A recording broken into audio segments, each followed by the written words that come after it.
This podcast is part of Another Happy Studios, the home of podcasts with passion. Hello and welcome to Still Got Legs, a Doctor Who Rewatch podcast brought to you by Another Happy Studios. This week, the flux continues, so strap in for wars, walks, and weird little spuds. If your right hand is causing you pain, cut it off.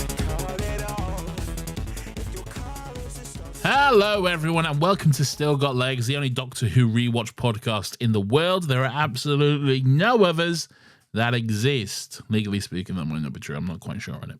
Anyway, my name is Nathan, and as always, I'm joined by my wonderful companion as we go on this fantastic journey through time and space and rewatch all of Doctor Who. Alan Z. John and McLaren, brilliant. Who are you? Me. Hello, I'm Lawrence. Nathan, how are you? What are you doing here? I'm here to record a podcast, Nathan. What podcast? The Still Got Legs podcast, Nathan. Yeah, that's fucking right, baby. Yeah, boys. The We're Still here. Got Legs podcast. Put some respect on that name. Have we got any challenges in the game, do you reckon? We got any challenges out there trying to vie for our crown? Our Doctor Who podcasting crown? Of which we don't own. We own it. We don't. We do own it. We own it. We don't. We own don't. it. Who owns it then? There are, I don't know, probably fucking Don't say them. Radio Don't you dare. Radio Scaro. What else is there? Who else is out there? The To official. Watch Who. Watch Who Who. La La. Oh, I've heard of these Who La La boys. I see them. Yeah, the Who La La boys. Handsome chaps, to be Rambling Who Pod. Timey Wimey Pod. There's a lot of them out there, you know? Yeah, but none all of them. good. They're good all stuff. coming for our crown, is what I'm trying to say. We don't own the crown. We own the crown. Lawrence, What's this okay? quitter talk? What's this? Come on, man. Have Heavy some- is the head that wears the crown. Yeah, okay? my head's feeling positively stacked, Nathan, with a crown, and so is yours. We How both dare have you. half the crown each. How dare you? Yeah. Nathan, what have you been up to this week, or what are you doing this week? Just tell me something that you'd like to discuss before we do the general thoughts stuff that we do. Why? Just stop being suspicious. I'm just asking you how you are and what you've been up to.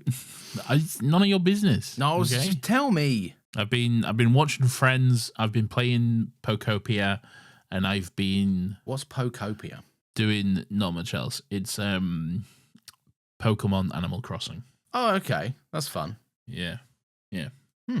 Anyway, today we're talking about Series 12 episode. No, today we're talking about Series 13, also known as Flux.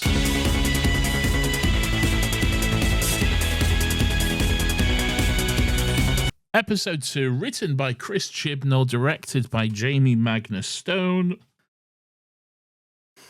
Have you forgotten what you were supposed to say next? No, I'm waiting for you to do your stupid little joke. It's your joke. You like this joke more than me. I don't fucking like this joke. Well, I hate you're this the joke. well. You shouldn't have left space for it then. I didn't even know it was coming. You're the one that left space for it. Why have you done this? Just for fun. Nate, what do you think is his Jamie Magnum Stone puss? Great.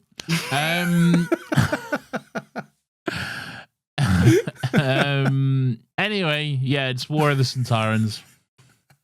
I love throwing you off. What do you fucking think of this episode, Lawrence? I think this is a pretty fun episode overall. I like it. Wow. I know. Is it a hot take? I don't know. I genuinely can't tell anymore. There are some elements of this that are definitely stronger than the other ones. I think. Name them. No, we'll get into it. Right, but the it is a kind of tough thing to manage. I think, specifically for this episode, where the weekly intrigue subplot is probably more interesting than the overarching story progression, if that makes sense. Like the monster of the week situation is more interesting than the like big overall stuff.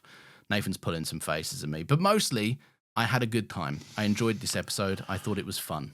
Wow, bro's here for a good time, not a long time. Am I right? Yeah, no, it's interestingly enough. Okay, I watched this episode twice. Yes, humble brag. Okay, Whoa. I watched this episode last.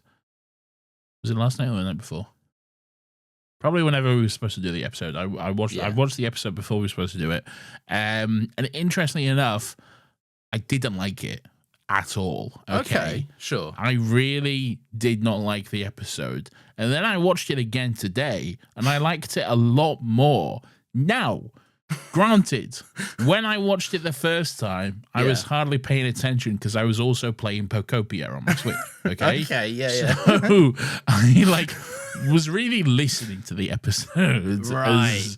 Yeah. But also probably half listening as well. So, and I'd occasionally glance up and be like, there's a Sontaran, Dan Starkey, good to see him again and stuff. I'm having a good time. It's always fun when you're barely paying attention to something and you're like, they should have fleshed this out more. Anyway, back to whatever else. This makes no sense. I can't follow this. Yeah. I'm like my dad watching a movie, okay? Yeah. I spend 15 minutes on Facebook on my phone, okay? Yeah. I get up to do the dishes. I come back. There's a whole new scene going on. I'm like, I don't understand what's going on in this movie. Yeah. All right? Yeah, no shit, Dad, because you've not been fucking here.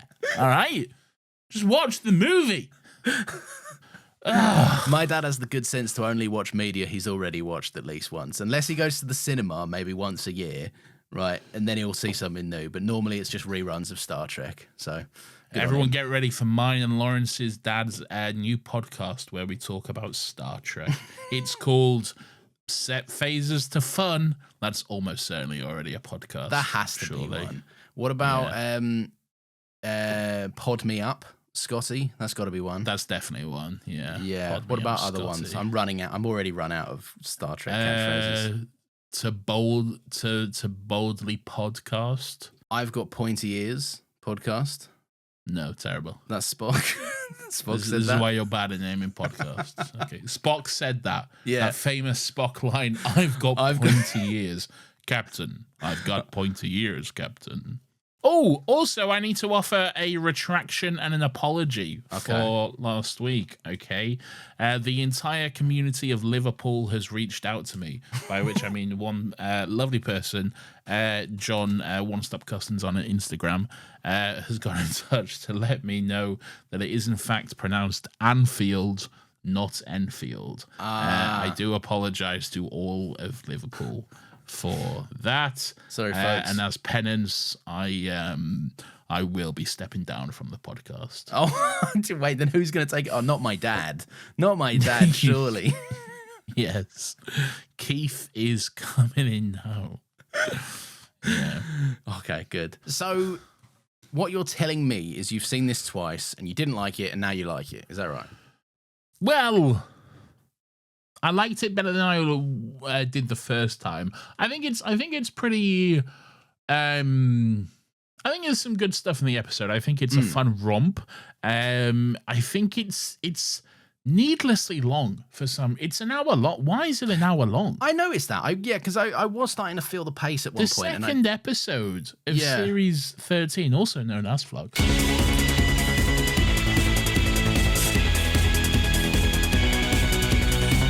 For some reason, is an hour long, and I don't think any of the others are. No, I so don't. It just feels out of place. It also doesn't really warrant it. Like, there's nothing No, in it this doesn't. that feels Yeah. like it needs to be epic enough to be longer or justify that runtime.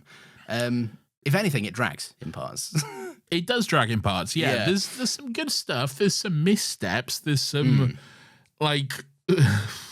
last week we was like, oh, this is a really big step up for Yaz, and then immediately they're like, oh, Yaz has been separated from the Doctor and She has did pretty too much much. nothing to do with this episode. She's hardly in the episode, to be honest. She's fucking barely in it, and the shit that she's in is Yeah. possibly the least interesting, subplot that's Well, been going on. I think I like the Triangle Boys. I like the flying little repair this thing, like the cross little diamond things. Do you know? I thought the triangle was the voice of Prince Philip the Third. The third Prince Philip, from Crown. Yeah. one of the guys that's in bad- Game of Thrones. Yeah, the Sparrow in Game of Thrones, and Yeah. the guy and Elizabeth's dad in Pirates of the Caribbean. Jonathan but it's Pryce? Not him. Yeah, maybe, sure, but it's not him. I looked it up because Right. it sounded quite like him, but in fact, it is not him. So It's not him. It's not who's to Prince say? Philip the Cube, or not the Cube. The It's triangle. not Prince Philip the triangle. No, God damn no. it. Okay. But yes, other than that, Flux.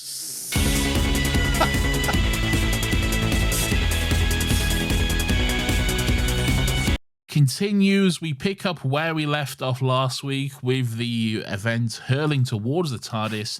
And well, where do we pick up, Lawrence? Everyone's about to be gobbled up, but the Doctor wakes up in some black and white land, and it looks fucking rad. Ooh. Looks awesome. I fucking knew you'd love this. Oh, shit gets artsy and weird, and bro's like, oh yes, finally, Nathan, they slapped. finally some cinema for me. Can I log this on Letterboxd?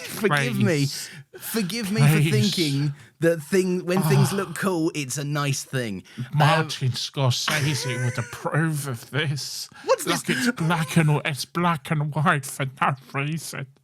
No, yes. the black and white I can take or leave, right? But they did a little fisheye lensy situation. They got all weird with it. I liked it. Right, stop cinema. It. Do you not like it when TV looks good, Nathan? Is that what you not? Do you dislike it? What's this voice? Love wanking over cinema. It's you. Why is that me? I don't sound like this.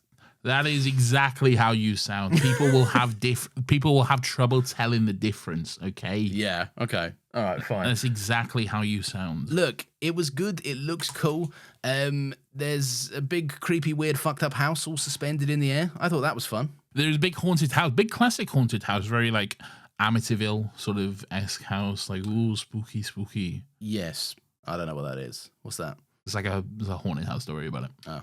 Like Monster House, you should have said. That cartoon film. Sure, like Monster House. Yes. Not really, but sure. No, it looks fucking awesome. But we don't stay there long. The doctors did wake up there, but it was like a vision situation or whatever. She's shaken back to reality. A vision from Marvel? No. Yeah. Which one though? The purple one or the grey one? The white one, you mean? Oh yeah, it is white. Oh, the grey. No, there is a grey one. It's just him when he's dead in Infinity War. He gets all the head. Grey one. Yeah, he gets all his head juice sucked out. No, it's the same Vision. He's still it's the purple one, but he's just dead. Yeah, but he turns grey. So I'm gonna. Yeah, but he's not. He's not the grey one. It's not the purple one, the grey one, and the white one. So are you telling me? Yes. Hang on, you got to hear me out. I am. I'm going to try and make you. No, because I'm going to try and make this work. What about the Gandalf situation then? When he's Gandalf the Grey and Gandalf the White. How is that the same as what I'm saying? Because he was a color and now he's a different color, sort of. Again, how is that the same as what I'm saying? Because Vision was a color and now he's a different color. There's a thing that happens. It's the same thing. How is that remotely the same? What do you mean? Does Gandalf die? He falls into the thing, doesn't he? Is it the Balrog? Is that what it is? He has a scrap The with Balrog is the dragon he's fighting. Yeah, the big thing that fucks him up. And then the beast. he dies. He defeats the Balrog. Oh yes, he does defeat it. But then he dies though, because he falls into that hole or whatever. He doesn't die because he falls into the hole. Why does he die? I think he dies of his injuries in battle. Oh, okay. And he's reborn as Gandalf the White. So how's he reborn? Oh, I don't know. Talking nerds don't fucking come for me. I'm not a talking nerd, all right? I don't fucking know, Oh, okay? no, I'm not doing this again. I'm not doing this for another 4 fucking years with nerds, Tolkien nerds on my Make that a fucking TikTok. That'll be our most popular one now. Yeah, I know. Didn't you delete that one? Didn't you just get bored one day and just go fucking goodbye to that one? I didn't get bored, Lawrence. I got annoyed. Yeah, okay? That's fair. That is fair. Anyway, the Doctor's shaken back to reality. Oh, there goes gravity. Yaz nice. Thank you. Good. That's good stuff. Yaz and the Doctor, they're stumbling over to each other. They're all in the same gaff, and they work out that they're in a battlefield of some description because there's all sorts of artillery around them that's all fucked up. You just said they're in the same gaff, Lawrence. They're in a fucking field. In this scenario, a gaff is just a place that everyone is together. It's not a gaff. I know it's not a gaff, but a gaff is clearly a house. But like when you're in the same gaff, you know, it just roll. You're in a field? No. Yes. No, you're not. The field is our home in the way that Earth is our home. You know what? I wish I was at home right now. You are at home. I don't know what that even meant. Anyway, look. Yes. So they wake up on a battlefield. Yeah. The Doctor is like, "Oh, what's going on? End of the universe, but we're still here. Yeah. What's happening?" So fuck knows what's happened. Yaz comes over. She's like, "Doctor, I'm here." Dan comes over. He's like, "Doctor, I'm here." Liverpool noise. Just like that, various Liverpool noises. Yeah. Anyway, Fucking hell. then they're all like, "Hey, bloody, what's going on here?" Yeah. Well, a woman comes up and she's like, "Hey, what's going on here?" No, do the accent. You're good at. You told me you were good at this accent. I'm not doing the accent. I'm not, absolutely. Just before we started recording, you told me that you were really good at this accent. No, I did not. No, this did not happen. Okay. It's just strange that you did the accent for Dan, but not for I Mary know. Sequel here. Well, you do it then. Go on. No, I can't do it. I'll You're leave the that one to that's good you. at it. No. No. First of all, I am good at it. All right. Are you? But I'm not doing But that's it, besides the okay? point. It's besides the point. But yeah, she comes on over and she's like, "Stop pickpocketing dead people, you scoundrels, you cunts." Yes. Yeah. Who is this? You say this is Mary. Someone. Mary Sequel. Who's Mary? Yes. Who is someone from history? Yes. I do not know this person. I'd heard the name, and then halfway through this episode, I realized I'd heard the name because I've seen this episode of Doctor Who before. Okay. This is a nurse who basically what you see is Did you do some research? Did you look them up? Do some research? Not really. I just mainly Tell us, Lawrence. Mainly, I wanted to make sure I was pronouncing the name right. Was the main reason okay. for the Google search. But she did cross paths with one Florence Nightingale for about 5 minutes at one situation. I know Florence Nightingale. She's in Assassin's Creed Syndicate. We need to find better sources of history. No, she's that nurse or whatever. The nurse with a lamp. She's like, I'm a nurse. I've got a lamp. I'm a nurse with a lamp. Yeah, she's something to do with a lamp, isn't she? Yeah, she's a nurse. The lady with a lamp, they call her or something. Yeah, lamp lady. They call her. I mean, that's true. No, it's not true. Nurses can famously have two interests. So Florence Nightingale's is lamps and being a nurse, and Mary Sequel's is apparently being a nurse and then having a hotel. So that's something. The British hotel. The British hotel, where all the Brits can go, and also some potatoes as well, which is nice. Club Tropicana drinks are free. Right, lovely. So they meet this woman, and then they're like, "Oh, hello, I'm the doctor. This is Yaz. This is Dan. Nice to meet you." And then the doctor's like, "Oh, we're in the Crimean War, Britain fighting Russia or whatever." And she's like, "Russia? What are you talking about, Russia? All right, yeah, we're not fighting. Britain's not fighting the Russians. They're fighting the Sontarans." Yeah, and then we see like a bunch of a Sontaran on a horse. Cool shot. Sontaran on a horse. Awesome shot. Yeah. Very cool. Very cool to see a Sontaran on a horse. They should have completely cut the Sontarans out of last week's episode. 100% agree. Yeah. Imagine this is a reveal. Yeah. Okay.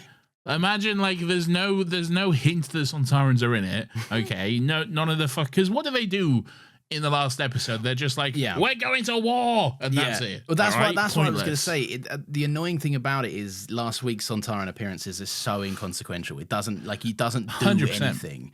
If anything, it drags away from the attention of what's actually going on. So yeah, the kind of rug pull of the Crimean War being fought with Sontarans, that's so much cooler if we don't know about it, but we do. Very much so. And just your introduction to like, oh, the Sontarans are here. Oh shit, Sontaran on a horse? Now that's cool. Now that We're is the cool. Sontarans back, boys. They're letting out a little Sontar. I like that little chant that they do. Sontar. Yeah. They are.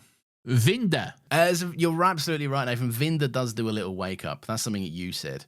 And he's in a corridor and he's walking around and there's a big fucking talking diamond triangle situation that flies on over to him. And he's like, "Oi, repair this or whatever." Oh, this is a good podcast. We're giving the people concise information, I think. We're doing good summaries of this plot, I think. You could read TARDIS Wiki plot summaries, or you could come here and listen to us say it, but much longer and much worse. Yes. There's a big like flowing triangle diamond thing. And he's like, Can you repair? And Vinda's like, "What the fuck are you talking about, cunt? I just got here. I don't know where I am. I don't know what's happening. Yeah. Look, there's some big thing like killing everyone. All right, I need to contact home." And then this triangle's just like, follow. This was not foreseen. Follow. Yeah. Or whatever. And he's like, the temple is compromised. It's not the I was gonna say the Maori. It's not the Maori. It's not the Maori, no. It's similar to the Maori. What is it? It's the Maori. The Maury. Yeah, which is what you get if you ask for more Maori, I guess. Sure. It's the worst thing I've ever said. Terrible joke. Yeah, the Maury are there. The diamond takes them over to these little plinths or whatever. The Maury, I guess, are these like little statues that are not statues. They're people, but they're kind of stood still like statues or whatever. Yeah, but then they're like glitching, and sometimes they're not there. They're like kind of like henna tattoos on their face. Yeah, they do look Kind like of. henna tattoos. Yeah, and they're like, hey, we're these like priestess things or Yeah, whatever. something about time. We find this out later. So That's later. That's Yeah. all later. So basically, Vinder's there and he's got like no fucking idea what's going on. Basically, more interestingly, Mary C calls her back on the battlefield and she's like, "Check out this hotel." And I'll tell you something I liked about this, right? Because it kind of does brush over it a little bit, but the episode does take one moment to be like, Dan's having a hard time grappling with the fact that this is a real person from history. Because this is his first trip, really, his first proper trip in the TARDIS, and not in the TARDIS, but his first experience anywhere. traveling through time. Yeah, so he's having a bit of a hard time grappling with that, which I thought was fun. And he's like, she's a real person from history. And the doctor's like, yeah, you're talking to her. And he's like, I don't understand. I don't know if he's having a hard time. He's just like, right, so that's someone from history, but the Sontarans are not from history. He's just checking in, I think. To be fair, for going He's back not in like, time, what is going on? I don't understand. You know? it's blown his head. It's blown his little Liverpudlian head. But then everyone He starts... seems mostly fine. Well, he's not fine for long because people start fading away. No, they start back to the futuring. Yes, they do start back to the future. They start fading away, disappearing. There's a lovely blue light around them, and Dan's like, hey, what's going on? And then he disappears. And then Yaz is like, oh, no, Doctor, I'm fading away. And then the Doctor's like, I'll find you. And Yaz is like, promise. Yeah. And she's like, I promise. And then she fades away. She does fade away. So they both disappeared off to go and do other subplots, which is fun. That's beautiful and sick. I tell you what I love. I actually really do like this moment. Exactly after Yaz and Dan fade away, we hear the cloister bell, the famous, lovely, beautiful cloister bell, as the Doctor is running towards the TARDIS, because there's like Sontarans coming, and they're like, "Well, yeah, kill that man!" Yeah. Sontar, and various they're like, Sontar noises, yeah, various Sontaran war noises or whatever. So the Doctor's like running back to the TARDIS to try and get to wherever fucking Dan and Yaz have gone. But the TARDIS, remember last week, the TARDIS was going through some kind of shit. Yeah. Doors propping up in the wrong places. The inside is all leaking, this weird goo and everything.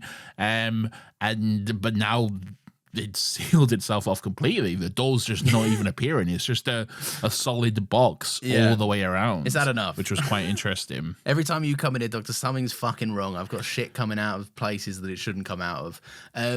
This reminded me of Father's Day when he opens the doors and there's fuck all in it. It's nice. Nothing like that. The TARDIS is... Something is very, very wrong with the TARDIS. It's not like that. He opens it up and it's just a normal police box. Yeah. In this scenario, the Doctor doesn't open it This up. has got no doors. It's just a thing, little... So in what way is it like that scene where he opens it up? In the sense that there's something very wrong with the TARDIS. That's a loose connection. Fuck you. It's a good connection. That's a loose thread right there. All right. Well, excuse me for trying to point out an epic reference that I saw. Excuse you for reaching for that one. Oh, come on, man. Come on. Don't come on me, man. But this is good. Yeah, no, I do like this. But yeah, so the Doctor has to run away TARDIS-less, which is a shame.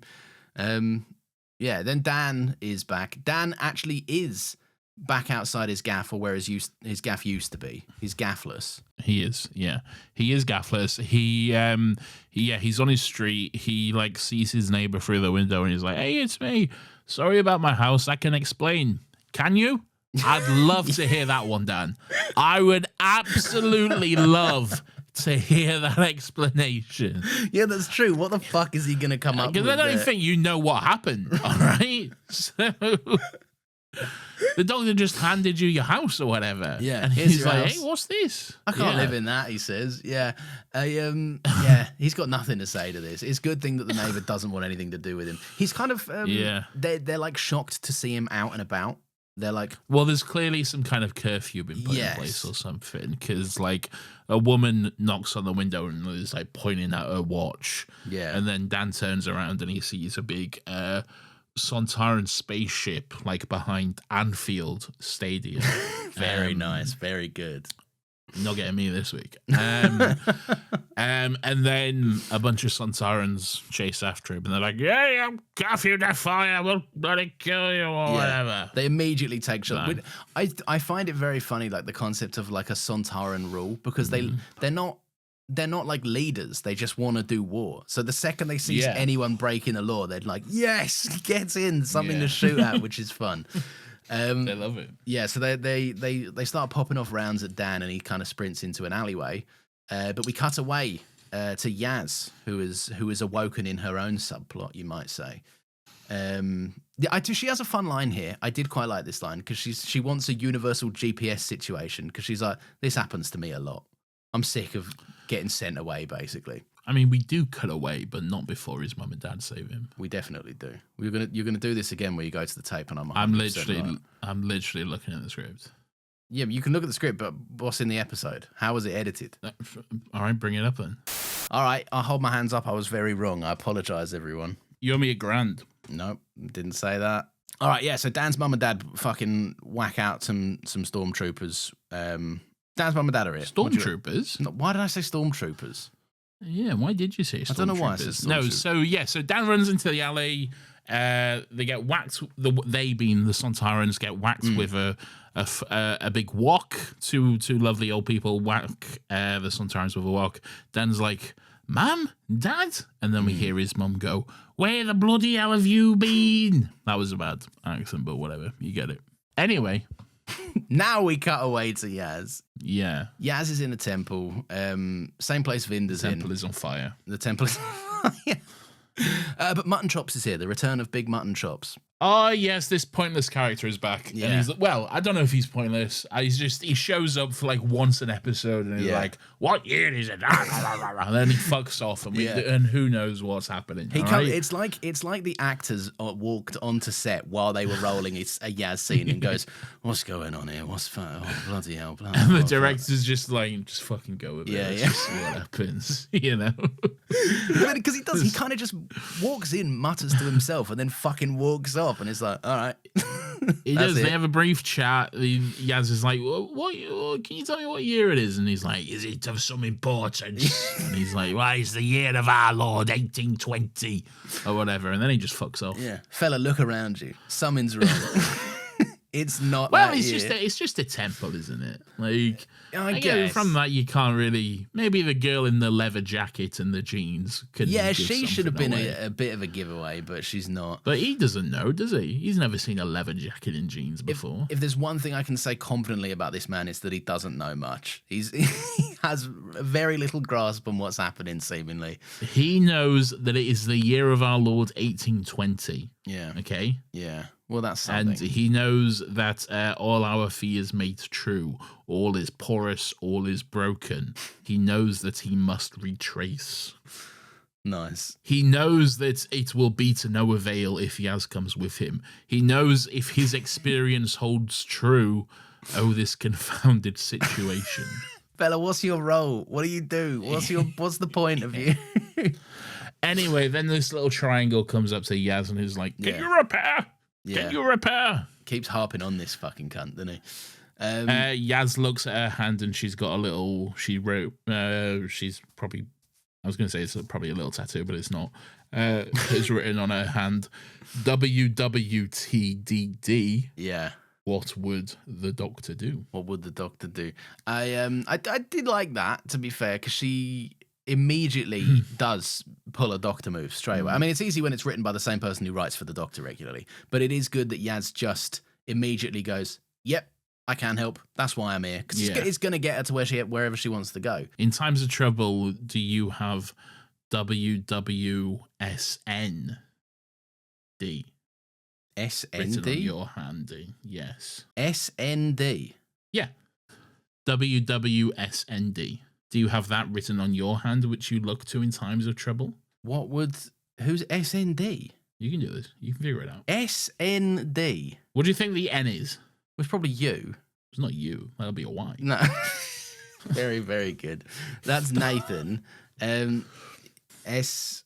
Have you called yourself sexy, Nathan? Yeah. Fuck's sake. You're so fucking stupid. What would sexy Nathan? See, I knew you could figure it out. I did get there in the end, so good on me, Exactly. I guess. Yeah, I always think to myself, what would sexy Nathan do?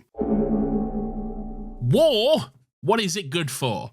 Absolutely nothing. So don't worry about it. Instead, just worry about these ads.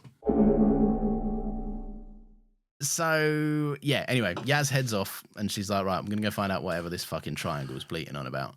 But the doctor, Nathan, is in the British Yes. hotel. I love the British hotel. Yeah, have you ever stayed there? No. Fair enough. Just heard good things. I've stayed at a hotel. Was it in Britain? Well, I've stayed at several hotels in Britain. There you go then. Not all that special, this Mary Seacole, is she? But there's another fella here. The doctor's there, Mary Seacole's there, but there's another fella, a soldier fella, and he's having a little beer. Oh, yeah. He's having a pint. He's like, oh, I forgive me. What's the name? Mary something? Mary Seacole. Mary Seacole is like, Miss Seacole, I helped myself to the brandy while you were gone, or whatever. Prick. Yeah. Don't do that. Good on him. You can't walk behind the bar, mate. Don't be a knobhead. This is my bias is coming this out. guy, I know. Go on, tell us about Guinness. No, I don't have anything to say about Guinness. But But don't come behind the bar. It's a dickhead thing to do.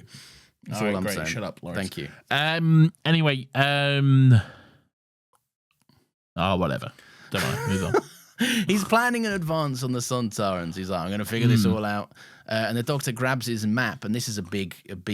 Well, it's not really a reveal because it's kind of what was already established. But the doctor grabs his map, and in place of where Russia should be, a big Sontar is there instead, which is fun. Sontar, huh? Yeah, just Sontar on the map. Anyway, so they find the map. Well, they don't find the map. They're looking at a map and they're like, oh, Russia is Sontar or whatever. Yeah. That's sick. There's no Asia. There's no Russia. Yeah. It's all Sontar. Beautiful. And the doctor is basically explaining what the Sontarans are, basically. They're like, hey, they're a clone race. They live for war. They're bred for it. They're gonna fucking wipe you out, cunt. Yeah, maybe stop planning your advance because they're literally going to slaughter you, and if you lead people into that, it's going to be your fault. Foreshadowing for later, maybe.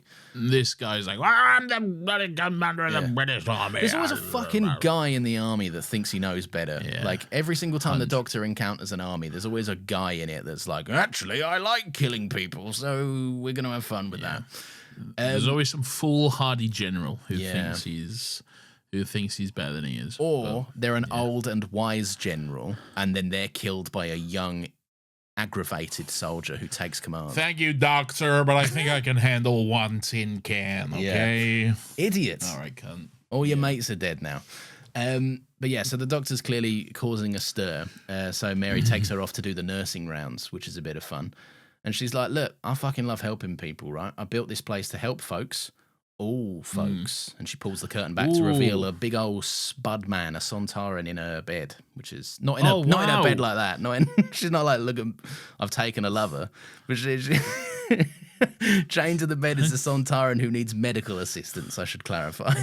I don't think anyone thought that. I just want to get ahead You're of it. the only person who thought that, okay? I just realized that the way I said, like, she pulls back the curtain, reveals a Sontaran in her bed, like, you could take that in a way, couldn't you? All right, sure. I just want to whatever. get ahead of it and make sure no one is getting the wrong idea.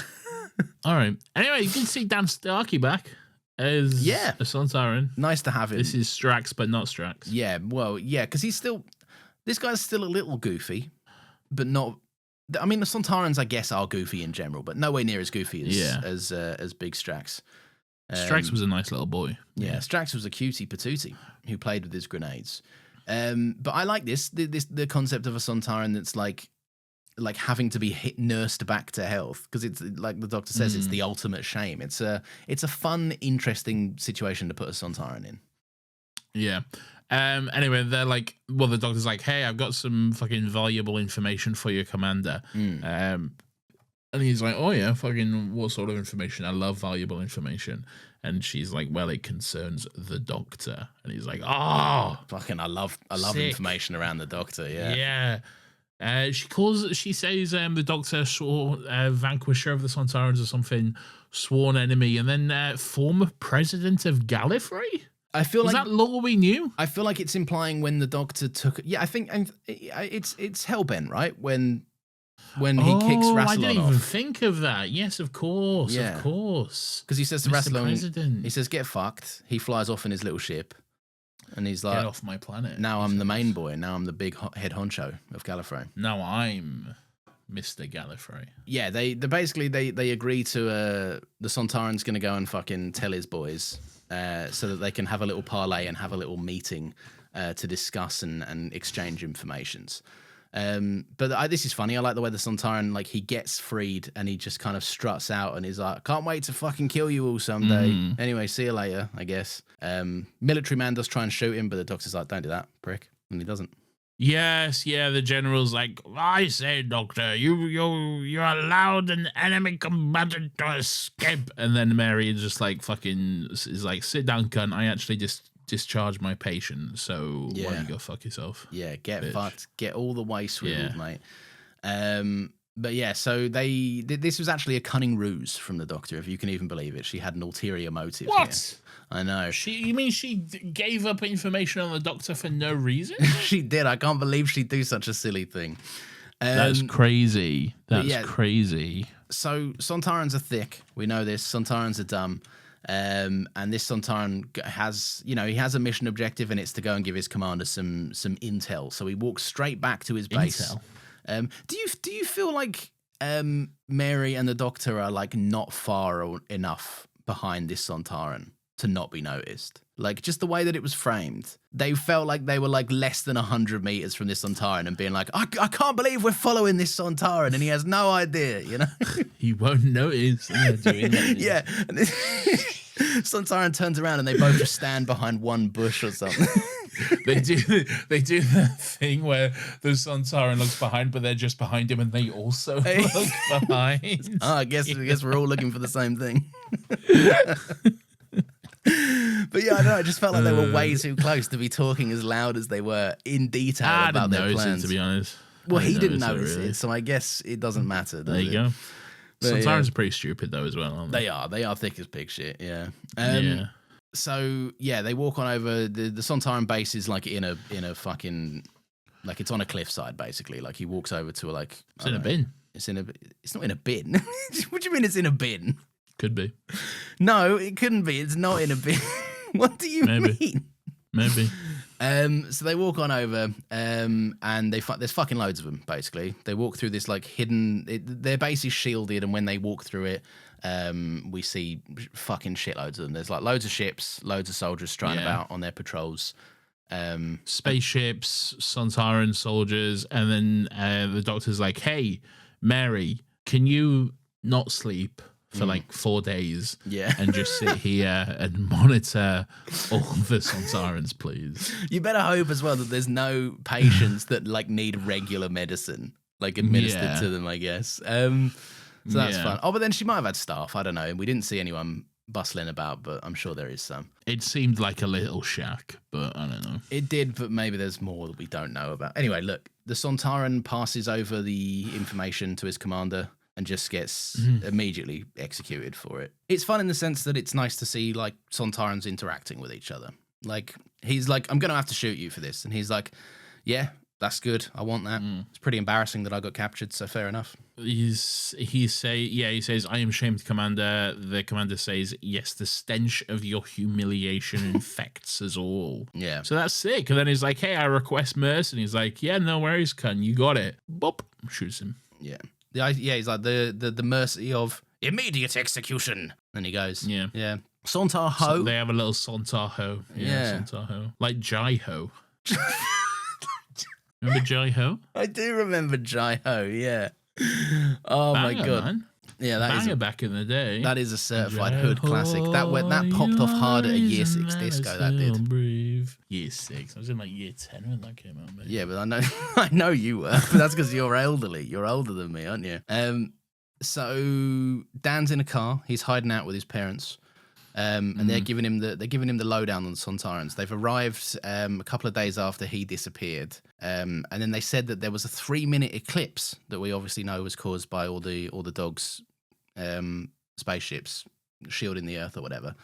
Shielding the Earth from what? From oh yeah, fair enough. It's been a while. From the flux.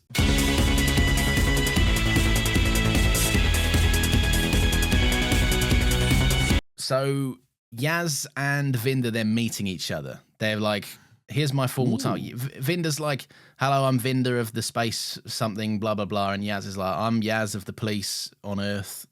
They do a formal title exchange, but then they're like, listen, fella, I've got no fucking idea why I'm here or what's going on. Have you got any clue? And they both quickly discover that neither of them have a fucking Scooby-Doo what's going on, basically. Also, Vinda's like, they said it was the Temple of Atropos or whatever, but I don't believe that. Sounds like a load of shit. And Yaz is like, I don't fucking even know what that is. So, yeah, sure. Sounds like shit. That's beautiful. I love the Temple of Atropos. I don't know what it is, but it's a temple, and that's pretty cool.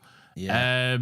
All right. Yes, the triangle cunt is like, I think this is where he mentions time. He's like, where is he mentioned the planet time? Yes, Temple of Atropos on the planet of time. All time passes through the Maori. I know it's not. Must pass through the Maori before Atropos time run wild to harness. Blah blah blah. Time is destruction. The Maori are control. They must not break. Time must not be unleashed. Yeah. So apparently, time's evil. Apparently, time's a naughty boy. Yeah, and time's also a planet. Yeah, what's happening here?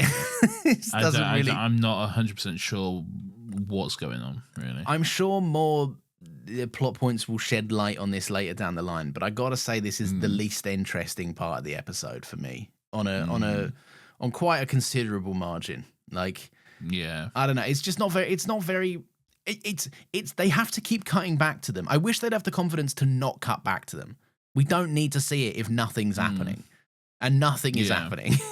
So no, that's the thing. It goes like they're like, oh, you need to be reminded, and it's basically because the villains come in like a little bit, and they're like, oh, you need to keep being reminded of what the fucking plot is, a flux or whatever. But really, at the moment, there's not much to it. There's not enough to like keep it interesting or entertaining, and this is really just Yaz and Vinda. Probably 2 minutes of screen time in total throughout the episode. Yeah. That's what it feels like anyway. It feels like really, really low down. Even like there's well, we'll get to it, but there's like a moment, like a big thing that happens to Yaz, but it happens off screen. So like, what are we doing? Show that stuff. What are we doing? Yeah. Yaz gets like put in the thing, but it's all off screen. So like, why? It's very, very frustrating. Like, it's just one of them things where, I mean, to be honest, it's kind of like what you said about the Sontaran reveal in last week. Like, it's something that would just could be better served if they retweak some of the episode as the Doctor is, you know, part dealing with the Sontaran thing, but also trying to like hunt down Yaz, and then she finds Yaz at the end, and we don't see Yaz throughout the episode, and she finds Yaz at the end, and then it's the reveal of, if I click my fingers, then Yaz is going to die or whatever. That's interesting. But to keep cutting back to Yaz to show us that she's just kind of there doing something is a little bit like, who gives a fuck? Like, you know, it's not. And this episode's longer. If you just got rid of these scenes and then saved it for the end, it would probably be fine. Yeah, weird, just a bit strange, but hey ho. We're not Chris Chibnall. We're not award-winning Chris Chibnall, Broadchurch writing Chris Chibnall, so what do we know? And who is, you know? Well, Chris Chibnall, but other than Chris Chibnall. Well, I guess, technically, yeah, you're not wrong. Yeah. Okay, so, blah, blah, blah. Is this where Dan breaks in to the fucking... His parents have basically like, right, go on, break in and stop the Sontarans or whatever. Send him on its way. I actually kind of like that Dan, because I don't know if it was earlier in the car or not, but Dan does have a moment where he's like, these are our fucking docs. Like, this is Liverpool, man. Like, the pride in Dan City was not just to give him something to talk about. Like, he clearly gives a shit that something's happening on his kind of home turf, and I quite like that. I think it's an endearing trait for Dan. Yeah, he seems like a nice guy, I guess. Is this where he's sneaking through and it's almost comical that no one sees him? Yeah. It's absurd that he Yeah. doesn't get immediately noticed. You was talking about earlier how like the Doctor and Mary? Yeah, dude, it's very Okay. Mary were following the Sontaran without being seen. I find it amazing that Dan was just getting through this place without being seen. But Yeah, I guess that all the Sontarans are wearing their helmets, I guess. So visibility would be low, let's say. And they're all like doing welding work or whatever for some reason. So they're busy. Yeah. Yeah, it's stretching credulity a little bit to be like, yeah, Dan's fine, and Dan didn't get noticed here. But I like that he's being brave, he's being resilient. Something I did quite enjoy is he witnesses 3 intruders get executed. He does, yeah.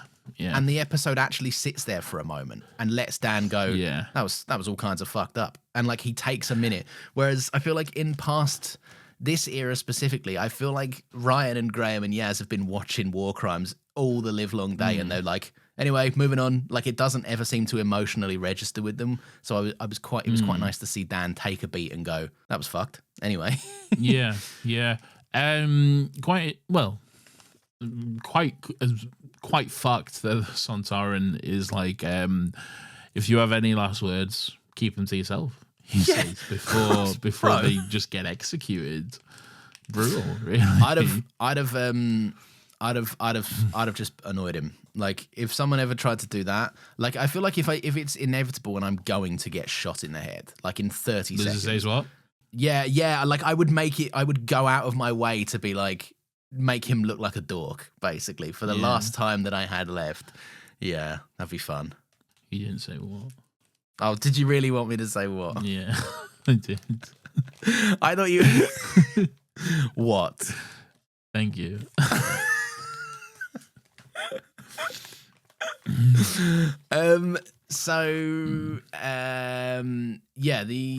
The Doctor, meanwhile, the Doctor does a big sonic and makes a big noise, which is basically like... What's this? Where's this been? Oh, the sonic noise situation. The big sonic noise. This is a new thing. It is, but the Sonic's always got new things, dude. The Sonic is No, always it up to doesn't. new... It does whatever the episode needs it to do. You know my beef with the Sonic screwdriver. No, it opens and closes doors, okay? Like, And- this is like, the Doctor's like Sonic to speaker, and then that's like made a big noise or stuff, or like Sonic a microphone or something. But like this is the Sonic itself is just doing a big like fucking a big foghorn sort of thing. Just wild. It's just removing the middleman, isn't it? Like it's just we need the Sonic to make a noise, so the Sonic can make a noise now. I feel like it probably could have come in handy in the past. Has the Doctor ever been in a scenario where a lot of noise would benefit the Doctor? I don't know. I don't know. Probably should have had an example before I brought it up. Yeah, shouldn't I? maybe. Yeah. You're like, all right, dickhead now. I know, yeah, I'm going to move on. But I tell you what, this looks cool. The two, they're meeting on either side of a windy, foggy battlefield. A cool shot. What do you think of a Scottish Sontaran? I like it. I think it suits the vibe quite well, if I'm honest. It was quite fun. Yeah. Yeah, a short, stout Scotsman as a Sontaran. I don't know why, but it just works. Like it's that kind of thing, you know? I did like it, yeah. I did. Yeah. I don't know what, but it added something to the Sontaran presence. Doctor, Quite you're liked pissing me off. No. You fucked me off, Doctor. it. No, it didn't sound like that.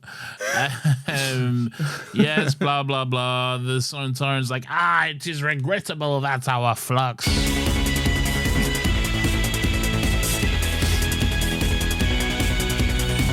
Strategy did not foresee your presence, but we shall not. I just wanted to say it, really. Yeah, But this is where like the Doctor's like, oh, you knew that thing was coming, and they're like, yeah, fuck him. So we Yes. did, and we're using it to do big wars or whatever. Yeah, so I guess they have like knowledge of time now. Are the Sontarans time travelers? Have they ever been time travelers? Because they are who's to now. say? Yeah, they are. They definitely are in this episode. I Yeah. don't think me and you personally have seen them do time travel. I Oh, but way can't back when, maybe. specifically. Maybe. Who's to say? I don't know. Yeah. feel like anyone can time travel, really. They're all like, yeah, anyone. the Daleks can do it whenever they want, can't they? That's true. Yeah, I guess if they just Cybermen can often do it. They're always just whipping about. Sontarans knew about the Time War and they wanted to take part. So, like, oh, and they were bitter, weren't they? Yeah. yeah. So, yeah, I guess it can't be too hard to get hold of a bit of time travel, you know? Especially now Gallifrey's blown to fuck. Like they could have probably just snuck on there, figured it out, you know? Because no cunts on Gallifrey anymore, are they? Well, it depends when, but sure. So they've said that they assessed it all, and this was the perfect point in history to take over. And then there's just a really fun line. He goes, "Plus, I wanted to ride a horse." Yeah, Fair that enough. was fun. I liked that. Fair was enough, good, mate. yeah. I think what sells it is the Doctor's reaction, because she genuinely just goes, "Oh, the fuck? All right, okay," and then just moves on. So the doctor gives them the doctor's warning that, you know, the doctor's always telling people, you know, look, leave now, don't fight, don't I'll kill stop anyone.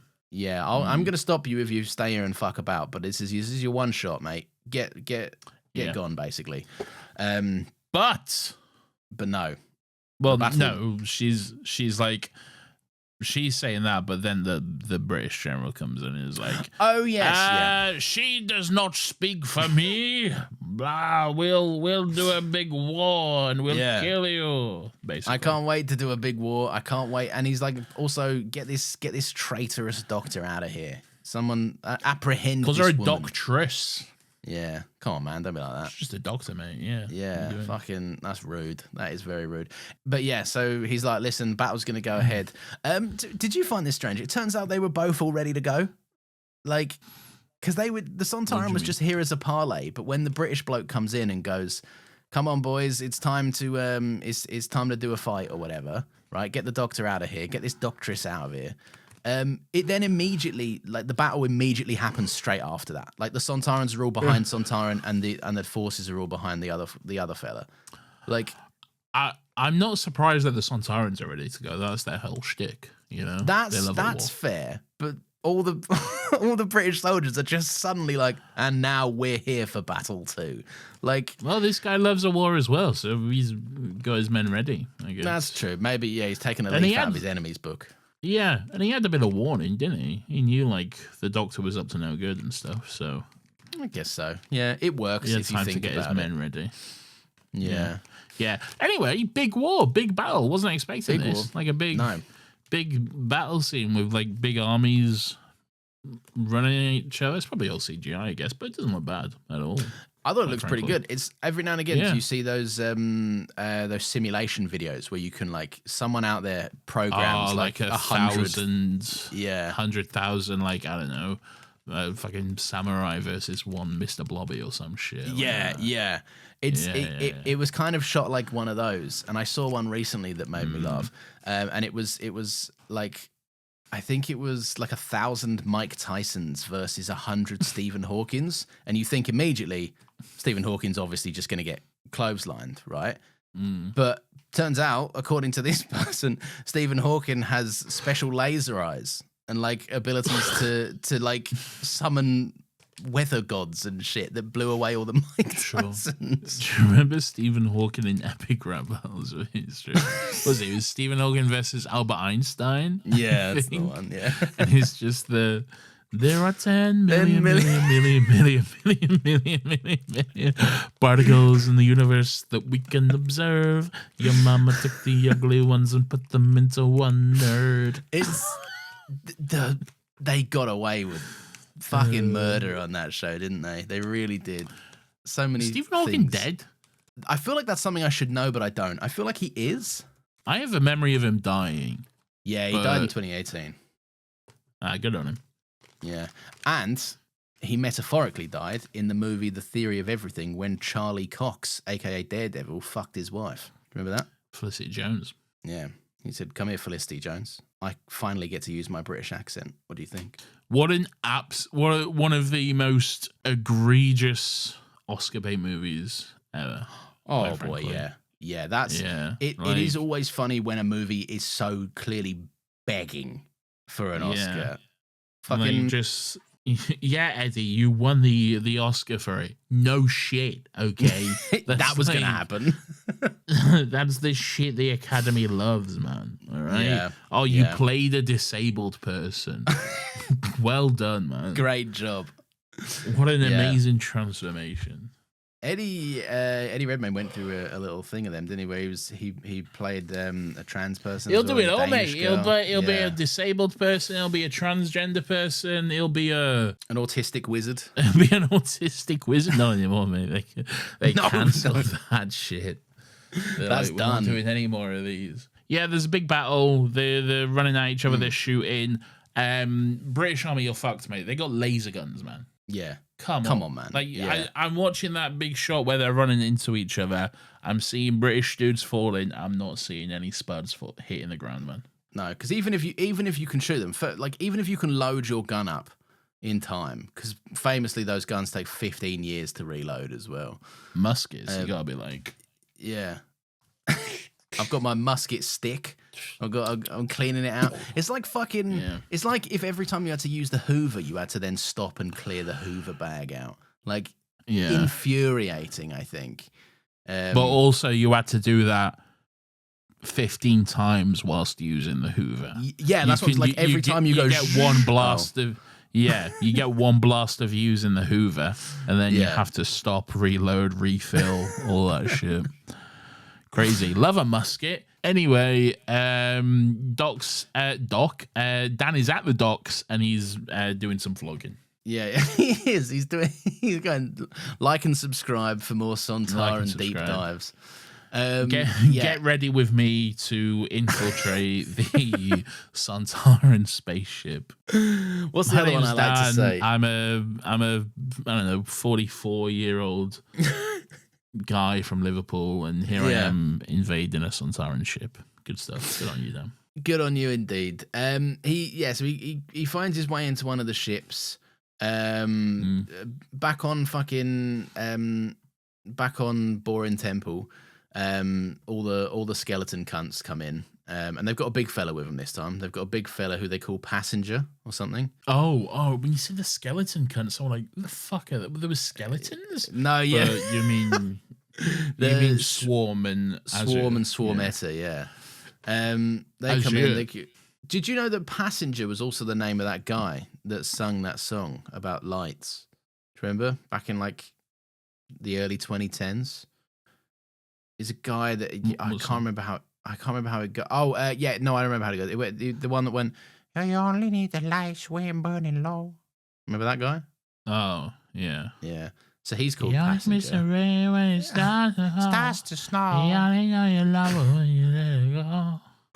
That was that era where people sang like fucking like Yeah. I like that basically. Yeah. Or they all wear their plaid overshirts and they were like, "We are young, hoo, hey," kind of like those songs. Yeah.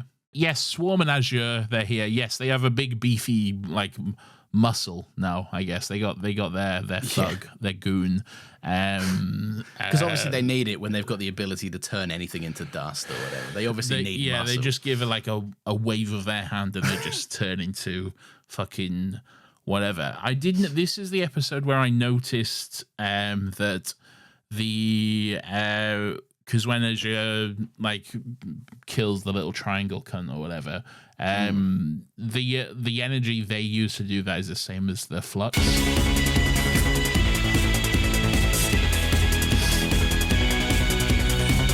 Energy. I didn't notice it, but yeah, it's the that's exact good same. stuff.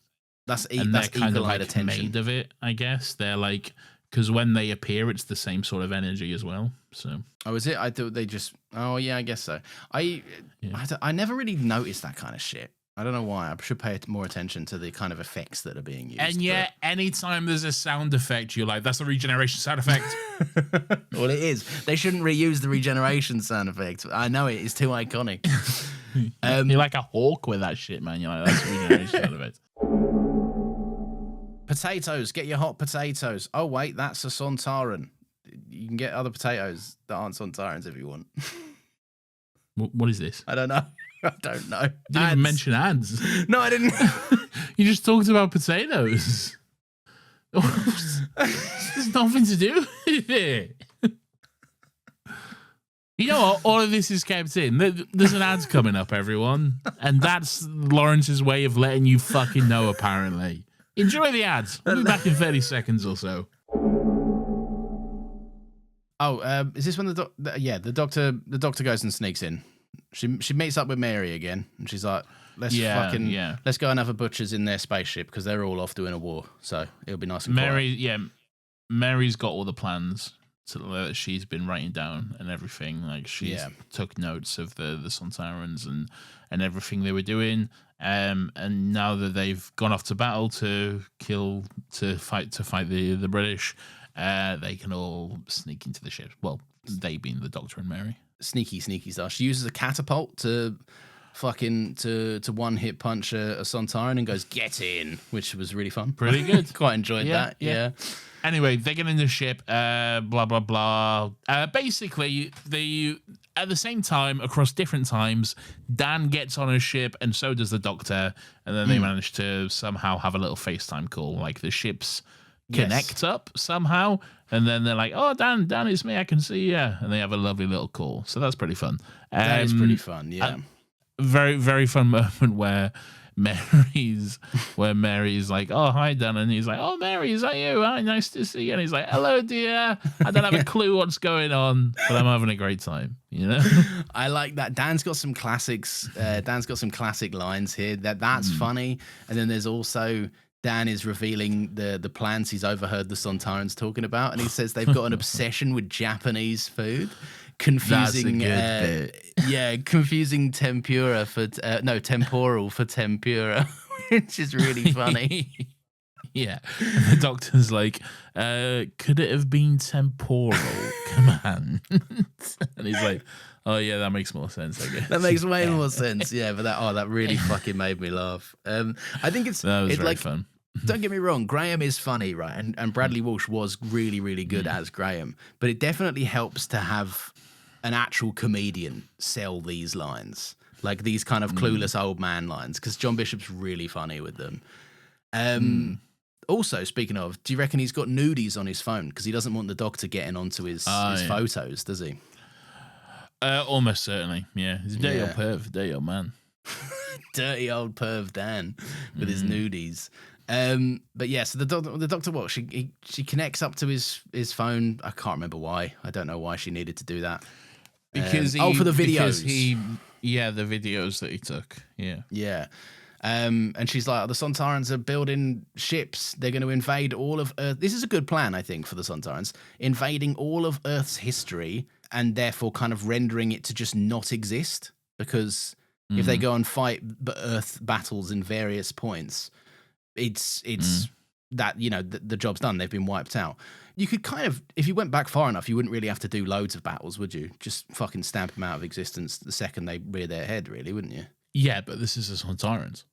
Oh, they love battle, of course. That makes more fucking sense. Love battles. They're not going to be like, what's the quickest way to do this with the least battles possible, are they? Let's make it the longest way possible. Exactly. They're going to be like, let's do as fucking many battles as possible, cunts, all right? I like that even more then. That's a good plan. This is a good episode threat. This is kind of what I meant in the intro about how this is like, this is obviously more interesting than what's going on with the actual fucking Yaz and Vinda in the temple shit, you know?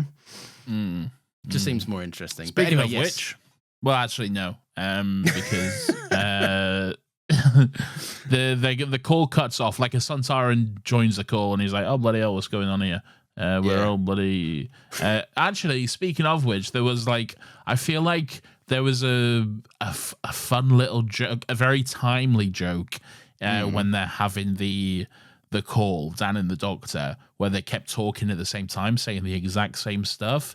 And this was 2021. What was the world doing? Working from home on Zoom. Okay. Oh, that's fun. Yeah. Yeah. I think it was a very timely, a bit of a wink and a nod to bloody hell Zoom calls, eh? Bloody Zoom calls. That is bloody fun. Zoom calls. Do you remember everyone and their mum was trying out new like video calling websites at the time. Like I know Zoom was massive, but like did your family go through this weird phase of like, let's use multiple different apps that we found on the App Store that are all shit for video calling? I think we used I think House Party was used like House once. Party, yeah. And then everyone just moved over to Zoom. Also, I could not tell you, like before COVID, I could not tell you the last time my family got together and had a quiz night. But then suddenly during fucking lockdown, we're like, family quiz night over Zoom. We've never done this before. What are we doing? Why are we doing this? Everyone and their mums was having a quiz night, weren't they? Yeah. Why was we all doing? We were going fucking insane, man, weren't we? Anyway, yeah, the Sontarans come in, they find Dan, and he's like, "Oh, all right, lads, I'm just looking for the period," he calls it, which I assume is some kind of scouse slang for the toilet. Yeah, I guess so, because he tries it out twice. He Very, does, very yeah. funny. I do like that he, like, somehow he's successful when he goes, "Oh, look, your boss is there, mate," and he turns around and goes, "Well, got ya." That was, I thought that was so stupid. That was one of Really? those, come on, man, because you're a Sontaran. Your weak spot is at the back of your neck. Why are you turning around, exposing your one weakness to an intruder? Okay? Look, is it stupid? Yes. Is it funny? Also, yes. Is the trouble that we're going to have here. I don't know. It annoyed me. It struck me as like it was too much of a disconnect to me. I didn't like it. Really. Fair. It just stretches it a bit too far. Yeah, that's fair enough. That is very, very fair. Yeah.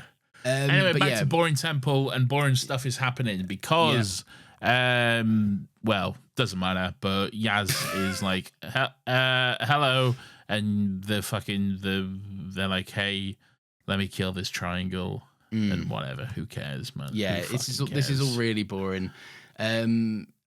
Fucking Swarm obviously knows Yaz, and then Yaz is like, I don't know you, and he's like, oh, so linear or whatever. So obviously I don't know, sees time in a different way. I don't fucking, yeah, it is boring. They live outside of time. Who cares? He knows about her. What would the Doctor do? Motto or whatever.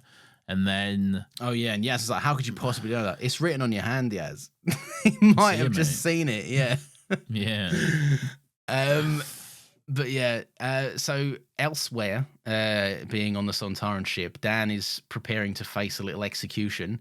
But his mate pops back in. Big Carvanista returns. So good. With the cheered best at line. this moment. Yeah. Go on, what's the line? What does he say? I've still got a human in this fight. It's fucking. It's great. That's so good. This stupid dog bodyguard subplot is so ludicrously entertaining. I love everything they're doing with Dan and Carvanista. I think it's a good pairing. It's very funny. They hate each other, but they like have to like get along, I guess. It's very. Dan calls him Scooby Doo, which is good fun. That is very good. I like it. It is. It's a great. Yeah, it's a fun pairing. I see it becoming like a grow to love one another, or grow to respect one another. Like I can't remember how Flux ends up, but I'm sure these two towards the end of it are like teaming up a little bit more. I'm sure they're a bit more buddy by the end of this all, which is fun. Heroes for hire. Heroes for hire. They're coming back. Did you see this? Apparently the Defenders are all fucking returning, which is fun. Yeah, I saw it. Yeah. Yeah, that could be good. Blah blah blah blah blah. So back at the British Hotel, the Doctor and Mary Seacole are there, and they're talking about, I can't believe all them humans died. That sucks. That's no good. But then the General, who survived the battle, comes in because he played dead, didn't he? We saw him open his eyes when everyone else was dead around him. And he's was he playing dead? Is that what that was? Yeah, because he was. I think so. I didn't take that as in playing dead at all. I took it as like he's just waking up on the battlefield, really. Oh, well, but then if that was him waking up on the battlefield, then he definitely stayed fucking still, because there's no way he got up and fought off like 4 or 5 I keep calling them stormtroopers, Sontarans that were around him. Doing that? I don't know. It's for some reason it's in my brain. But yeah. Maybe. I don't know. I don't think playing dead would have done any good, though, considering that one of those Sontarans just shot an already dead soldier. Well, see, that is true, but I can't see a scenario where he would have got up and had the upper hand. Do you know what I mean? So I don't know what happened there, but he got away. I don't think he did, yeah. But I don't know. Yeah. But yeah, so the doctor, he comes back in and the doctor's like, right, I'm going to need a fucking pointy stick, cunt. You pissed me off, so I'm gonna make a new plan, basically, which is good. A good plan. Great. This has been going on too long. Highlights: the charge against me is in connection with one James Reynolds for purposes of improper speculation. My real crime is an amorous connection with his wife for a considerable time with his knowing consent. Damn, Lawrence, what the fuck is going on? Do you want me to? I can highlights only. Right. Yes, highlights only. So only the main points. So the Sontarans have to take a break every once in a while. So the doctor's like, right, we're all going to sneak in. They all go off on their break for the same time. We're all going to sneak in at that point, fuck with their gases so that they can't breathe, and then they all have to take their ships and fuck off elsewhere, basically. That's while beautiful. We're here, insane for the Sontarans not to stagger their return back to the ship. Yeah, it's that was an crazy. army.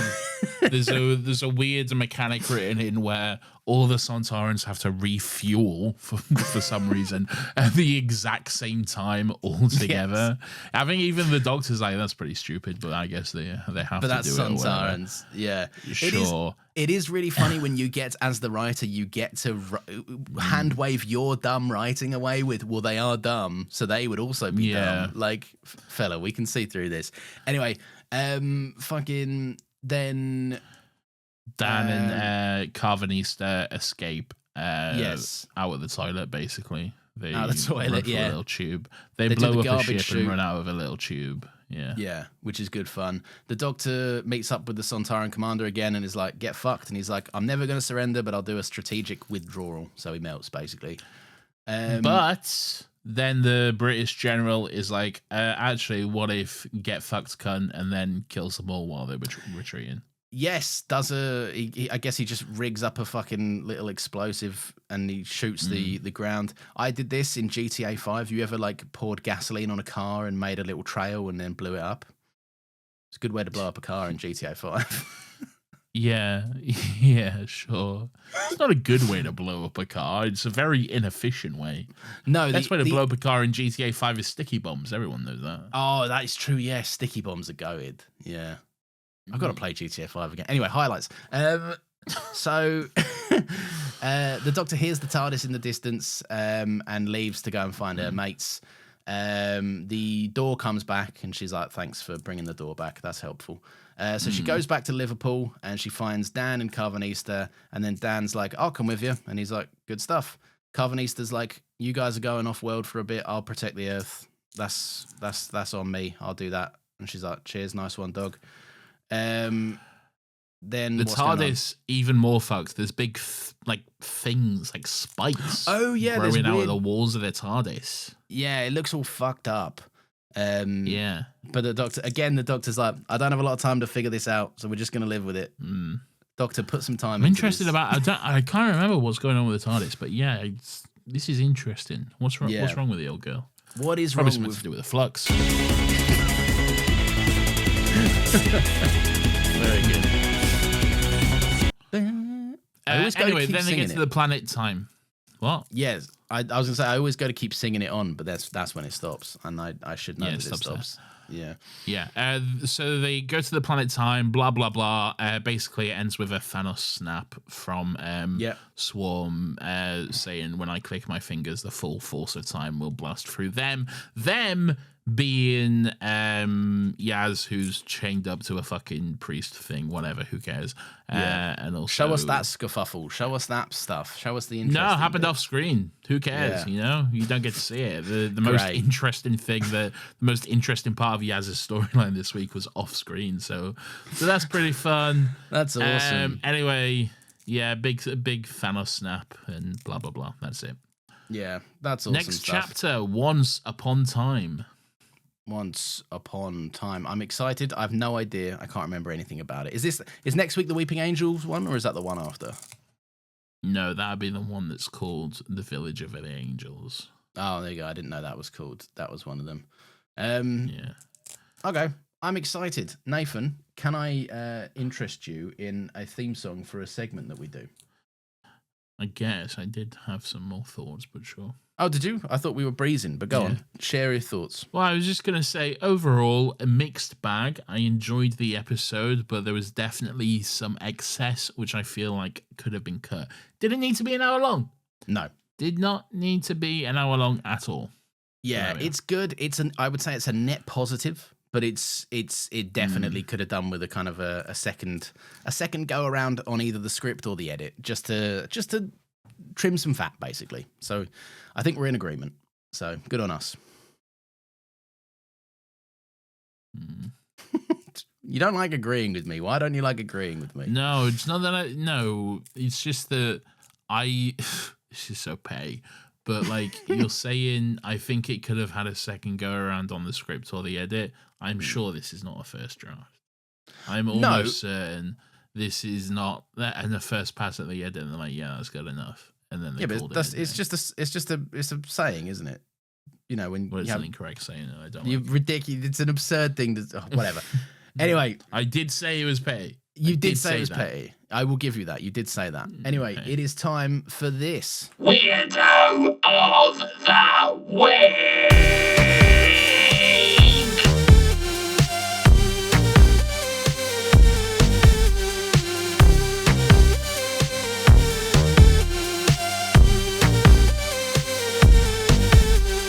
Weirdo. This is everyone's favorite section of the show where we get to take a lovely little chance on me and talk about some beautiful weirdos who we love and celebrate and we wish we could be like. Exactly. I don't know why I said that. Lawrence, who's your weirdo that you're choosing to celebrate this week? I counted, and the weirdos I'm celebrating this week are the 13 Sontarans that give up chasing Dan round the corner. Okay. I did notice this. Yes, there was at one point quite a few Sontarans in the street, and then that number turned to 2. Yes, very quickly. And then Dan and Dan's mum. Sorry, not Dan does. Dan's mum and dad whack 2 of them, and so we're left with 2 scenarios. Either 13 Sontarans gave up, or they have somehow managed to discreetly knock out 15 Sontarans. And I waited and I think there was more, by the way, because I waited just to count all the ones that appeared on screen, but it looked like there were more. So I don't know. 13 Sontarans gave up chasing Dan. They are all my weirdos, so they all share a part of the weirdo crown this week. Pierce won't be happy. Cinema Sins weirdo of the week. No, that's a good weirdo. No, that's a Cinema Sins one. My weirdo is Dan's mum and dad. All right, these are the type of weirdos I want in my life. They seem very friendly. They seem nice. They're walking around Liverpool with cookware, ready to fight off some aliens. You know, on the hopes that they just run into their son. I guess that's good stuff. I like it. They're that right amount of like quirk you want from a companion. Parent. I'm reminded of a Jackie. I'm reminded of a just a Jackie, I guess. I think O'Brien fits this vibe. I was going to say Francine, not Francine. What's the one I'm thinking of? Sylvia? Was she quirky? No. Wilf was more quirky than Sylvia. Sylvia was just mean, wasn't she? Sylvia was just mean. Yeah, Sylvia just mouthed off at Donna every 5 seconds for no reason. Yeah, she was just really mean to Donna. Yeah. And Francine just hated the doctor. So good stuff. But love a quirky, weird companion parent. Good stuff. Good stuff. There you go. Awesome. Well, there we are. And speaking of here we are, Nathan, where we have arrived right now, where we are, is at the Still Got Thoughts segment of the show, where basically listeners can write in. They can email us or they can message us on the Discord. And they can share their thoughts about what they thought of the episode. I'll be honest, it's slim pickings for thoughts this week, which is a bit of a shame. Where are you guys at? What's going on? What's going on, guys? What is happening? I looked. If we had recorded this when we were supposed to record it yesterday, there would have been 2 thoughts, and one of them was a GIF with no text. But thankfully, there's a few more now. Do you want to start with an email, or do you want me to start? I'd love to start with an email. This is actually an email that we received whilst we was recording the podcast. Ooh. About an hour into recording. It's from our good friend Garen, who says, "Hello, lads. I totally did not forget to write this before the episode recording, so no hard feelings if you don't read it out. We got to it, cunt. War of the Sontarans. This is it, ladies and gentlemen, and variations thereupon. This is my personal favorite episode of the Chibnall/Whittaker era. It's got everything. A historical spotlight on a figure from our history who doesn't get the recognition they rightly deserve. A great villain plot. Oh, I am so sorry, brother. A wok-sized help. Oh, wait. Some lovely visuals. A wok-sized helping of comedy, along with a bit of mystique and intrigue. The Doctor Who Instagram posting a political faux pas on their story. Remember that? I don't. And of course, the Sontarans are on horses. What's this? The Doctor Who Instagram posting a political faux pas on their story? What on earth could they have said? I know that Russell posted some Doctor Who AI slop or something. Oh, I saw this. Yeah, and then he quickly deleted it, I think, didn't he? Scurried to rid himself of that. Yeah. But I'm not sure what Garen's referencing here. Absolute cinema, as Lawrence and his mates would say. Fuck's sake. This is the one I've been waiting for. I personally don't think they've produced an episode of the show that has been as good as this one, and rightfully or wrongly, I think it serves as a great second act to the interesting, if somewhat wonky setup provided by the Halloween apocalypse. Well, whether or not Flux steal the landing, well, that remains to be seen, doesn't it? Certified banger if I do say so, but given Sontarans are kind of like potatoes, is that prejudice to say? Certified roasty? Nope, that's way worse. You guys figure it out. Lots of love, Garen from Cardiff, sent from my Nintendo DSi. P.S. You don't have to read this out. Well, we will. Probably better if you didn't. Oh, fuck. Okay, hold on. You got to do the proofread now. You got to check. I'll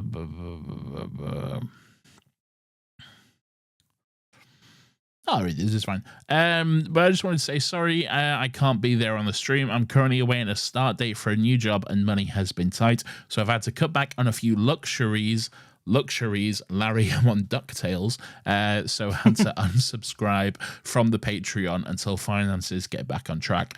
Just wanted to give you a heads up, though, that I can seemingly still access all the Patreon content on Spotify, even the new stuff since I've unsubbed. Thought you may want to get onto that. Anyway, Alan Z, Geronimo, Clara, brilliant. Once again, sent it from my Nintendo DSi.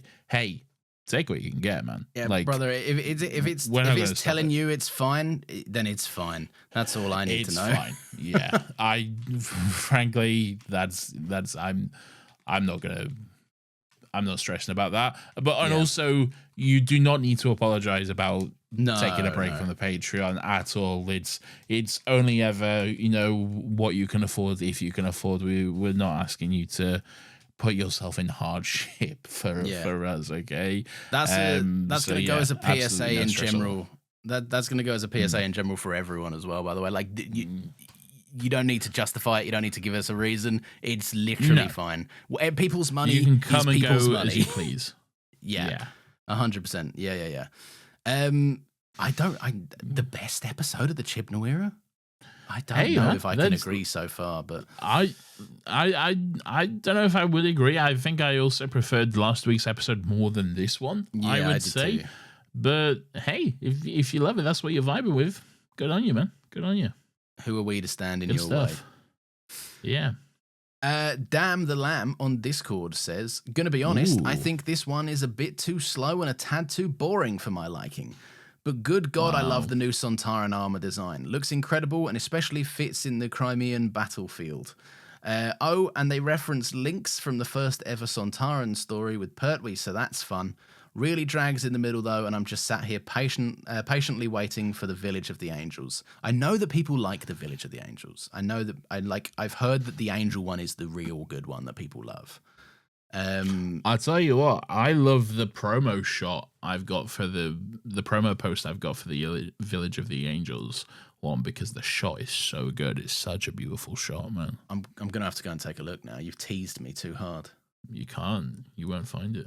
I won't find it. Is it not on the drive? No. Is it not? No, I don't put them on the drive. Why would I put them on the drive? I post them myself now. Oh, but is it not the same one you use for the thumbnail and stuff? No, different one. Oh, okay. Well, then I will have to wait. Yeah. I'll have to wait with the schmucks. God damn it. Yeah, fair enough. Yeah, no, I agree. It drags in the middle, and it is a little bit dull in parts. But yeah, Sontaran design, banging. I liked it overall. But yeah, I guess we'll look forward to the links. It's reference. It's a good Sontaran design. We said it last week, but yeah, I like it a lot. Definitely a step up from what we had previously. This is an email from Logan who says, sadly, this episode already makes me lose hope for the season, and it's such a shame because it has a strong start and a great preceding episode to push it forward. The good. The potato heads are magnificent. The characterization of all the Sontarans are so good, and their design harkens back to the classic look, making them much more intimidating, weird, and gross, and it's perfect. The bad. Dan's entire thing felt like a drag. Why the hell are his parents just out and about? The doctor's thing is fine, but better focused on the Sontarans. Yaz has shown she's quite capable, and that's good, but introducing that time itself is some sort of physical evil force? What the hell does that even mean? How does that even work? Will it ever be explained? Anyway, the biggest offense to me is that this episode just dragged, but that's my thoughts. Hope next episode is better. There we go. Opposite ends of the scale here. Yeah, as I say, it's a real fucking Marmite apparently for this one. Dan's. I'm sorry, if we're ranking subplots in terms of most boring, there's no way Dan comes on the bottom there. Like, it's so obviously the temple boring shit that I think's happening. But yeah, excuse me. Fair enough. It is funny that it's already made me lose hope for this series. It's episode 2. It wasn't that 2 bad. of 6 though. Yeah, well, that's true. Yeah, the percentage is higher on this one, I guess. That's a third. Oh, true. That's 33% of the way in, brother. Oh my gosh. Anyway, sorry. You go. Moriax says, I remember this episode as being fairly strong, but it's frustrating on the rewatch. There's about a third of the decent There's about a third of a decent celebrity historical here. Mary Sukal is a great figure to have 13 in particular interact with, and the idea of the Sontarans interfering in the first, quote, modern war is at least somewhat interesting. However, the 2 subplots just kill any momentum it could have. I get that they're necessary for the wider flux.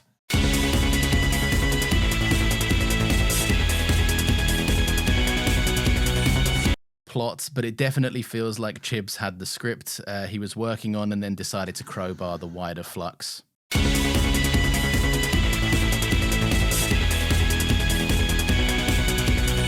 Plot into it. Yeah, I don't disagree with that. It's they definitely feel a bit surplus to requirement, I think.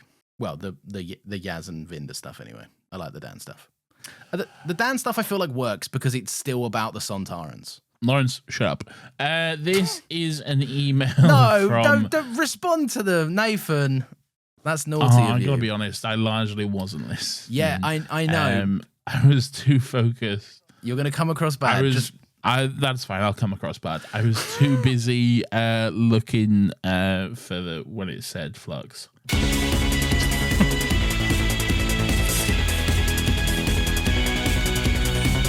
And getting ready. Anyway, this is an email from Nat who says, "Hey boys, thank you for your insight on my Dan Lewis musings last week. I really gained some clarity on why he irritates me so much. And wouldn't you know, it's the writing. Enjoy." Also, I didn't say the dreaded F word, so I'll put it here for you, Nathan. I hope you're both enjoying Flux.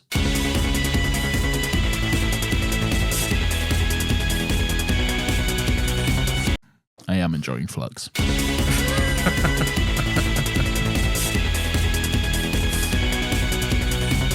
Lawrence, are you enjoying Flux?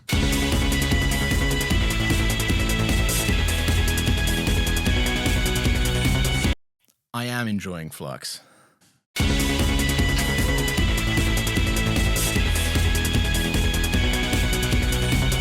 Wow, it's so cool that we're both enjoying Flux. No, stop now.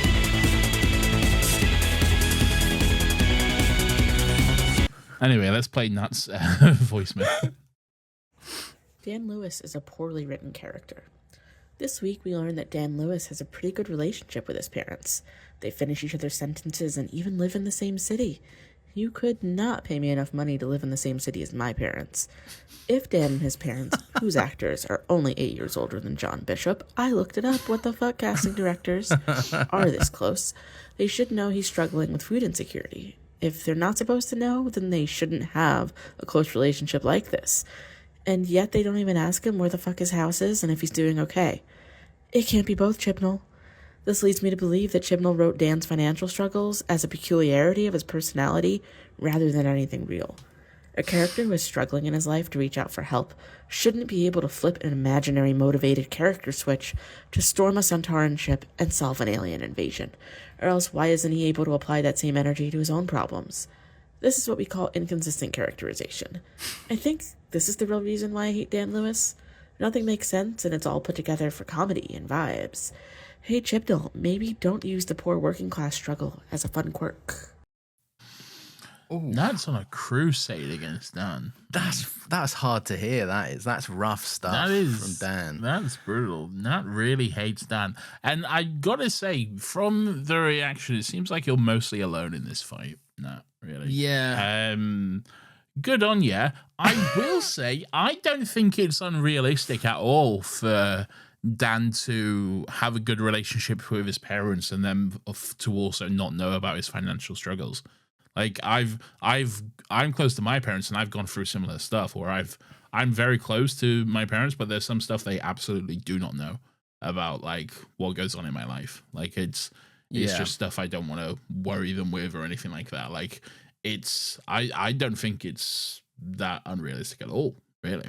I don't. I think you can absolutely have a close relationship with your parents and then also kind of hide some of that stuff for them because you don't want, like you kind of just said, like you don't want to burden them with having the way, like we don't know if they're in the position to be able to help him, but they might offer up every single penny they have, which would put them in a tough spot and he doesn't want to do that to them. So I don't know. It is tough. I will say, Nat, you're not going to appreciate this, but it sounds like you're really cross that they've written a poor character in. Like, I don't know. No, but like, I don't know how else to describe it. But like, I know that's not what you're saying. I do understand that. But like, it doesn't. I think it's because it's being referred to as a quirk. I don't see it as a quirk. Like, I do see it as like Dan's a working class guy. Dan is a working class guy that's like dedicating his time to defend his neighborhood and also like work the fucking food bank and stuff. There's just no part of me that sees him as mean. I don't get it. I don't understand. Wow. But yeah. Brutal. Lawrence is calling you out now. Lawrence is saying you're not woke enough.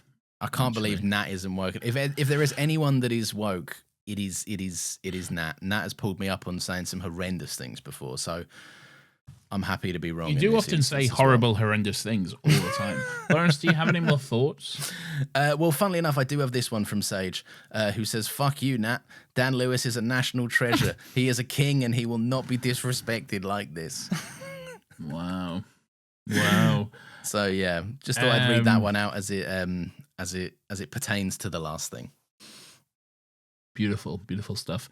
Here's an email from Hugo who says, "Please prepare your lymphatic membranes for rapid speech for reasons that will become clear." Right. Hugo sent from my iPhone. Let's hear what this is about. Okay. Hi, just popping in here to talk about this episode of Flux. It's been my long-standing favorite Flux Oh, for fuck's sake. episode, though watching it again, I suspect it's more the non-Flux elements I like rather than the Flux elements. Sometimes incurring me on horses are quite fun. The weird-ass Fluxy Does Fluxy count? Flux Temple less so. And what would the Doctor do written on Yas's hand for this episode of Flux? I know Chibnall loves to tell us of the show, but that's taking a bit far, no? And then the Fluxy Swarm guy even spells out what the acronym means for the audience in case we don't get it. Anyway, this is an extremely chill episode of Flux, Fuck's sake. exhibiting his strengths and weaknesses as a writer. I'd go into them more if I had more time, but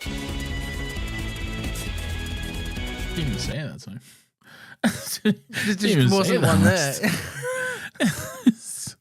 I have tasted my own medicine, Yeah. and it is bitter. Yeah. Okay.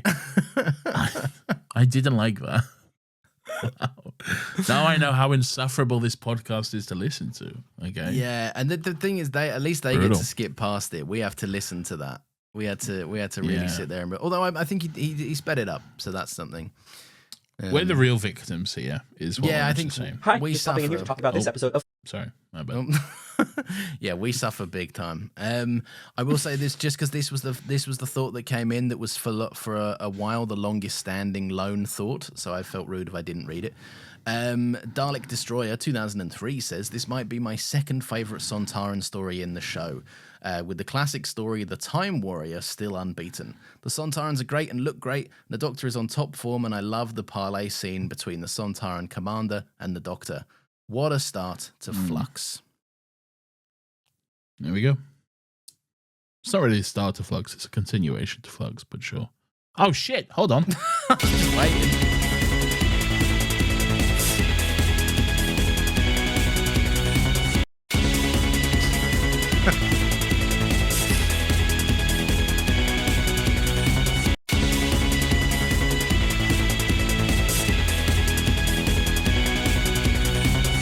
You said it once, I said it twice. Yeah, I gotcha. That's all good.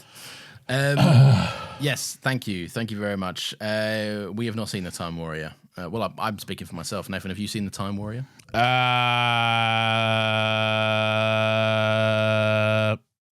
Is it no?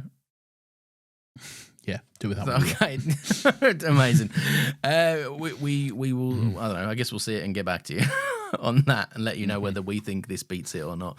Lovely stuff, Nathan. Well, if that's everything, is that everything? Emails wise and Discord wise. That's everything, emails wise and Discord wise. Beautiful. Well, in that case, if you've enjoyed listening to this beautiful podcast that is Ooh. normal and definitely not insane, then give us a little 5-star review. That would be groovy. And also, you can check us out on TikTok, Instagram, Blue Sky, Threads, all of that jazz. Still Got Legs Pod, which is a little bit of fun. We also have a Discord. We just read out some thoughts from there, but if you want to join it and leave your own thoughts, that would be cool. You can also make some mates in there. It's not just about Doctor Who. There's also movie nights happening. There's a movie club going on now. People chatting about TV, games, all sorts. So come along, have a little time, have a good time if you want to have one. We also You can have a little time. You can have a little time. Yeah, I don't know what that is, but Lauren said it, so you can have it, I guess. it's something that you can have. We offer that over there. We also have a Patreon. If for some reason you want to hear more of us, you can grab some bonus episodes in there. We post 3 a month, along with some other little rewards that you can get. It's good fun, isn't it, Nathan? It's a $5, and you can get access to the whole back catalogue. And also, we do these streams, which is fun. If you want to join us for them, they're accessible through that. Would you say it's worth it, a $5? I love that you ask me a question and then immediately go on talking and just don't give me any room to answer whatsoever. That's pretty sick. Yeah, I think it's pretty fun. It's going to be 4 bonus episodes this month, one of which we just recorded, which is a fun, a second installment of our of a game we played twice now, called called Dr Guess Who. Yeah. It was a fun time. We also have some other shows on our little network that we've got going on over here. We've got Saturday Morning Cartoon Club by Brian and David, and also by Brian and David, those greedy boys with 2 podcasts. They do the Talking Pictures pod, which talks about all sorts of like movies coming out and stuff. I also do a thing. I'm actually doing a thing in the next couple of days whenever I have a fucking spare 5 minutes to Wow. edit it. I know. On what? It's on Project Hail Mary, so that's something that's coming out. Yeah. Anyway, that's Unfinished Film Thoughts. That's by me. We also have a whole back catalogue of the Fish and Trip files to check out, so that's good time. And we have mentioned it a few times. Reach out. If you've got a pitch for us, let us know. We are curious. We are keen. Don't reach out yet. I'll tell you when to reach out. Nathan will tell you when to reach out. Prepare your pitches, everyone. Yeah. That is it from us this week, Nathan. Do you have any parting words for the lovely loyal listener? I do indeed. Artificial intelligence can never truly replace the beauty of organic human creativity. Do not let billionaires who are trying to replace the workforce with the most cost-effective solution tell you otherwise. Resist, defy, fight back. Good night. Very good. You came prepared.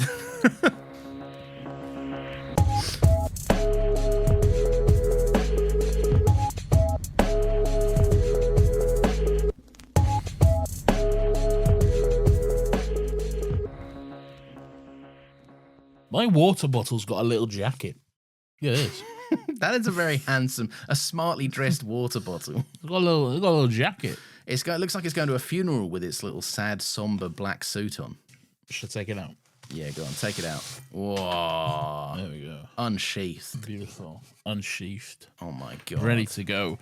I bought this. Well, I didn't buy it today, but I got it today. It arrived today. Are you chuffed with it? Are you chuffed with your purchase? I am, yeah, but I have a weakness for buying water bottles. I really like buying water bottles. I have like 5 of them in different sizes and patterns and stuff. I just really like these thermal, like, you know, the ones They're that like the look in the flask temperature. Yeah. They Yeah. Do you choose like what dictates what one you're going to use of each day? Do you wake up and you're like, today's Monday, it's time for the blue one or whatever? Vibes. It's just all about the vibes. What about Vibes. What about kind of like, do you base it on drinks? Maybe. No, it's always water. It's always water. Yeah. So they why all hold multiple? water.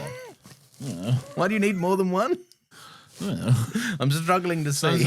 Sometimes I have one at my desk, and sometimes I have one on my bedside table. Oh, that's fair enough. Yeah. To be fair, it would solve the problem that I always have, which is fucking goddamn it, I left my water bottle upstairs. Yeah, now I have to go just and put a refill different it. water bottle room in. Just put a different water bottle in each room of the house, and you're good. The living room water bottle. Yes. Oh, I haven't changed this water in 2 days. Yuck, gross. What's the Exactly. maximum amount of time to pass for you to go, that water is officially not good for me to consume? like a week. A week? Yeah, it's only No. water. What's gonna It happen is, to it? yeah, but it's like you do not like that. And if it's in a bottle, the experience isn't going to be nice, though, is it? Like, it's fine. It's water, mate. I'd go like 3 days. A week's a bit strong for me. Yeah, it's water. I guess that's why you're more manly and cool than me, I suppose. You know, I've never played Animal Crossing. No, but your wife has. Oh god, I can't stand it when she shows me Animal Crossing stuff. I find it really, really boring. She knows I do. This is not a revelation to her. But Me and she's your like, wife love Animal Crossing. We used to play it all the time. I just don't understand it. Like it's you and her are like, you like your cozy games. I find them love a cozy game.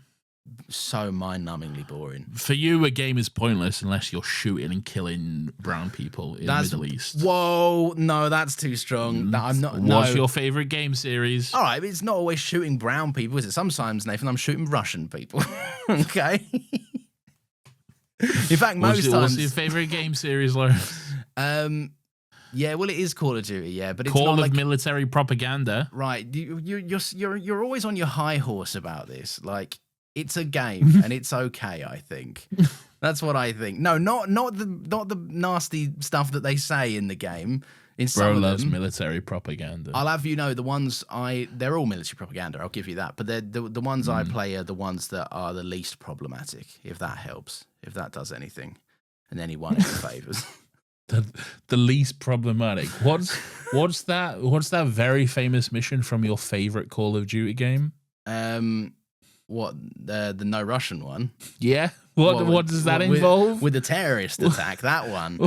Yeah, but that's what do you just describe that level for us? What do you do in that level? so. You're deep under.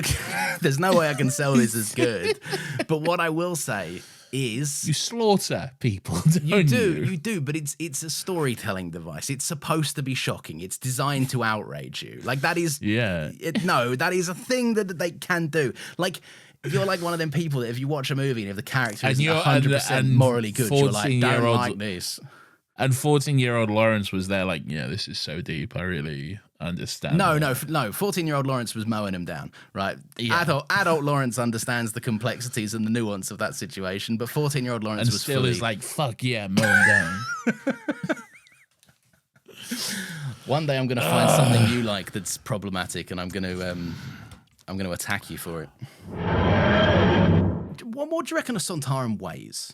I'm thinking, like, Ways? yeah, because like, what's a horse's limit? Horses can carry quite a lot of shit, can't they? Yeah. But like, I know they can They pull a can lot carry of shit. like multiple people and like I guess so, yeah. like luggage and stuff. I don't know why I feel like this way, because I know that they're quite short as well, but I feel like a Sontaran is just dense. Like, I feel like they would weigh a lot. They probably are quite dense, yeah. Yeah, They're it'd be like, fat and they muscle can- all the way through, wouldn't it? Yeah, but they probably don't weigh more than 2 fully grown men, which a horse can comfortably carry. Do you think we could comfortably be carried by a horse together, me and you? I don't know. It would you know- have to be a big horse. Big, we would be big horses for big boys. Horses are big though. Horses are like strong and big. Yeah, we've got. I think the Well, it biggest depends trouble which we. horse. It does depend on which horse. I think the biggest trouble we'd have is getting up on the horse. I can Like- get up on a horse. I could if someone did Need a most of ladder. it for me and lifted me up. Stephen Graham. Stephen Graham, yeah. Stephen Graham. Stephen Graham. Stephen Graham, I'm in Venom 2. All right, lads, it's me, Stephen Graham. I'm in Venom 2. Is he in Venom 2? He is in Venom 2. He plays Venom 2. I've not seen any Venoms outside of Venom 1. Ven 1. I've seen Venom 2, and that's it. I didn't see Venom 3. Venom 3, let there be Carnage, I think it's called. No, Or that's is that Venom 2. Oh. Yeah, that's Venom Oh, 2. Venom 3 I is, don't know. is it the last something? Last Dance, maybe? I don't know. I have literally no idea. Fair enough. This has been a big week for me and Scouse accents because, well, last week this happened, but my mum was visiting and we went to go and see Blood Brothers, the musical, which is like our thing. Ah, Yeah. Eddie and Mickey, you might even say. That's it, Mickey. I couldn't remember the other one. Yeah, Mickey and Eddie, the two Blood Brothers. That's our thing. We go and see Blood Brothers. Like, I think I've seen Blood Brothers about 10 times, which is Really? pretty good. Yeah, we love it. It's our favorite musical that we like to see together. I was in Blood Brothers, and I don't think I've seen it once. Really? Yeah. Who were you? Who did you play in Blood Brothers? The Sammy? Is that the kid who's like a bit of a baddin? Yeah, he's Mickey's older brother, and he's a wrong'un. Yeah, I think is that the one? Did he have the gun? Yeah, Yeah. and he gives him. Mickey the gun later on, but you'd Yes, remember if yes. he played Mickey. Yeah. I didn't play one of the brothers. No. Okay. One of the blood. I didn't play one of the Blood Brothers. Yeah. Did you? It was one you of were- the Blood Brothers friends or something. One, yeah, he's Mickey's brother, is Sammy. I You think could it pull was off a Sammy. narrator, I think, as well. I could do a narrator. Shoes on the table and the salt's been spilled. It's great stuff. Maybe. I don't know. My wife always gets the up with me because I walk around every time I see it. She for like a week afterwards, I walk around going, "Don't you know the devil's got you, number? You know he's gonna find you." Is that a Scouse accent? That's a Scouse accent, yeah. Oh, Well, it's okay. specifically the narrator from Blood Brothers Scouse accent. Do it again. No, I'm all right. Go on. No, I think I'm okay. And how would it sound if Donald Trump? No, not doing it. Not, this is dying here and now. I'm Yeah. not doing this ever again. Come on, I think we'd love to hear Donald Trump's rendition. We would not. We would not. Of that line from It won't. Blood It Brothers. won't stay a special thing if we milk it. We got to leave it. We got to let it air out for some time, and when it is right, I'll dust off my Trump impression again. Wow. Wow. It reminds me of the same kind of pang of fear I feel every time I accidentally say actress. Is that a word we don't use anymore? No, you can use it. Otherwise, they wouldn't say, and the best actress award is whatever. I don't know where it came from, but I feel like once upon a time it was suggested that just the term actor is just a job. You don't need I mean, a it kind is. of male You or female don't- you- signifier, do you? Yeah, you don't. Actor means all. Yeah. You know, Which you is don't whoever need- acts, yeah. Exactly. Yeah. You don't need but whatever. You know, So am I too woke? Is that what's happening here? Am I too switched on? you're too woke. Yeah. Yeah, fair enough. That's good. Get ready for a whole franchise of Fantastic Beasts movies. What is that? No one wants to see these? All right, I guess we'll stop them then. They made one okay one, and the other two were apparently just hot shit that no one liked. Oh, dear. We saw one of them together. We saw the second one together, and we both came out of it and were like, Yeah. that was a load of fucking Dog shit, shit, that man. was, yeah. Absolute dog shit. Because there was the room of Remember when backstories. Zoe Kravitz? There was the room of backstories, and Zoe Kravitz was like, "My little brother is Ezra Miller," and Yeah. I gave him away on the Titanic or something. It was on the Titanic, and then I gave him I swapped him with another baby or some shit. Yeah, because he was doing what babies do, which is crying, and it was pissing me Yeah. off. So I gave him I was away. just like, I've had enough of this shit, man. I've had enough. You know, the other one probably cries as well. It wasn't crying at that exact moment. Well, that's enough, isn't it? Yeah. Then she'll swap them back. She'll just keep swapping babies until the last person walks through the door. Well, that baby's dead now. Oh, that baby is dead now. Yeah, and Ezra Miller he's got the powers of Dumbledore or some shit. I don't fucking know what. I don't fucking know, man. I don't know. They also changed the actor for Hitler in all of them. Wizard Hitler. Oh yeah, because it's Colin Farrell, then it's Johnny Depp, and then is it Mads Mikkelsen?